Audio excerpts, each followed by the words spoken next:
even though the rumour mill seems to be churning with PSG as the front-only runner in the chase for Kylian Mbappe. The transfer window isn't quite closed. As such, the rumours around the Madrid camp, albeit not much more than a murmur recently, still have Uncle Flo pulling some last-minute strings to secure the versatile attacker. I know we've covered the Kuteshol plenty on this blog, but fresh off the heels of the absolute freaking drubbing of Barcelona over the two Spanish Super Cup legs, my feelings on the potential Mbappe transfer matter solidified to the extent that I felt the need to resurrect one, hopefully final piece on young Kylian.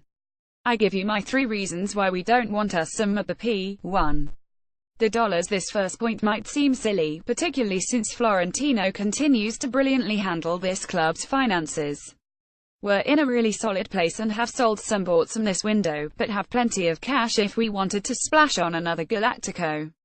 My point on the dollars is that while Mbappe was simply essential to the league-winning success at Monaco last season, 1 season and 18 years old is not the what would be now second most expensive player on the planet make. The sophomore curse exists for a reason. Making such a high-profile move to a club that is chock full of world-class players completely changes everything. And I'm pretty convinced that we'd be slapping ourselves when he has a couple average seasons. Heck, look what vitriol was ceaselessly spewed at Bale when the Bernabeu faithful felt he wasn't living up to his record-setting transfer fee. While it could be argued that the transfer market is only going to continue to balloon, and he might very well cost double in another year, I just don't see this as a sound investment. 2. Offensive team cohesion. I harken back to my earlier reference to the recent Super Cup, and our phenomenal team effort for this point. While I'm firmly convinced that Zidane can work his magic on just about anyone, Mbappe is used to being top dog. He carried Monaco, and I would expect that were he to transfer to Madrid, he would be expecting to feature in Zidane's scheme. But as the James situation reinforces, world-class talent, when unwilling to align with the team mentality, ends up mustering out. All this is pure conjecture of course, but with as fine-tuned as the squad is even this early in the season, with the only new additions terrific 2&D choice talent, I would really hate to even take the chance to upset the apple cart. All our attackers with the exception of Merel, whom I believe will be a 3rd or even likely 4th choice option, have played together now for a season and a half under Zidane, and far longer together in most cases going back to Ancelotti. Introducing a firecracker, however talented, into the mix at this point will only set us back. 3.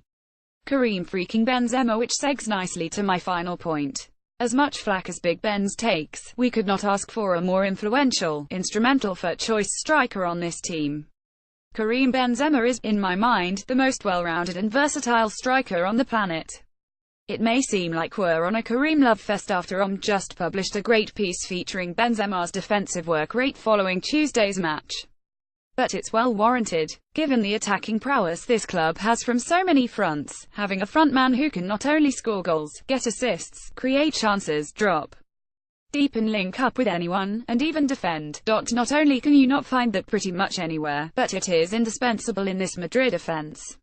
The primary issue with Mbappe showing up is that he and Benzema would be fighting for minutes. Sure, Mbappe can play on the wings, but there are already 5 other Real Madrid players for that 1 or 2 winger spot depending on formation.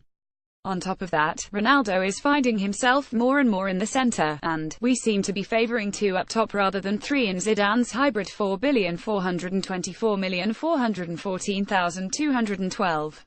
As talented as Mbappe is, I can't for the life of me see him bringing more to this squad than Karim does outside of goals.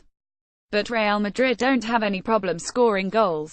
Goals from everyone, from everywhere, all the time. We're on 68 straight games scoring goals, the most of any of the top 5 leagues for all time.